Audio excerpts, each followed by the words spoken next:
আজ আমাদের দুপুরের মেনুতে ছিল এঁচোড় চিংড়ি, যেটা আমার আর পৃথ্বীর ভীষণ প্রিয়। যদিও পৃথ্বীর বাবার অতটা নয়, তবুও নিজের ইচ্ছে ভালো লাগাকে প্রাধান্য দিয়ে মাঝে মাঝেই আমি আমার ইচ্ছে মতো পদ রান্না করি। আজও তাই করেছি, এঁচোড় চিংড়ি। এঁচোড়গুলো আমি আমাদের বাড়ি থেকে এনেছিলাম, তবে চিংড়ি মাছটা ঘরে ছিল না, আমি বাড়ি থেকেই নিয়েছি। এঁচোড় ভাজতে কিন্তু বেশ অনেকটাই তেল লাগে, কৃপণতা করলে এঁচোড় চিংড়ি কিন্তু টেস্ট হয় না। যেহেতু খুব কম খাওয়া হয় এঁচোড়টা, সে কারণে ভেবেছি আজ রসিয়ে কষিয়ে তেল মশলা ভালো করে দিয়ে খাবো। তো বেশ মশলাদারি একদম স্পাইসি ভাবেই আমি এঁচোড়টা করেছিলাম। বেশ খানিকটা চিংড়িও দিয়েছিলাম, দারুণ হয়েছিল খেতে। যেহেতু আমার পছন্দের একটি পদ করলাম, তাহলে পাশাপাশি দাঁড়িয়ে পৃথ্বীর বাবারও পছন্দের পদ করতে হয়। তাই ভাত হয়ে গেছে, আমি বের করে নিয়েছি শোল মাছ।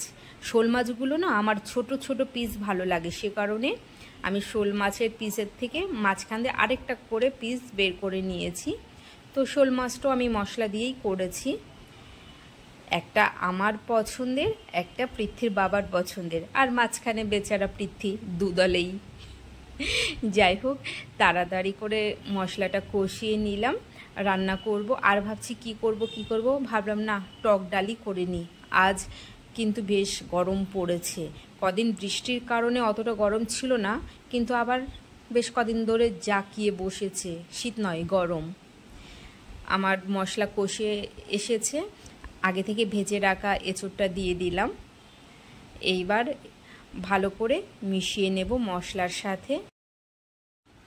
এখানে কিন্তু আমি দুটো গোটা এঁচোড় কেটেছি।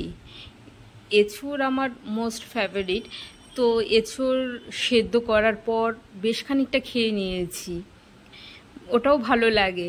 এঁচোড় সেদ্ধ করেছিলাম নুন হলুদ দিয়ে, তারপর চালনিতে জলটা ঝরতে দিয়েছিলাম, সেখান থেকেই বেশ খানিকটা সেদ্ধ এঁচোড় খেয়ে নিয়েছি, বাকিটা রান্না করে খাবো।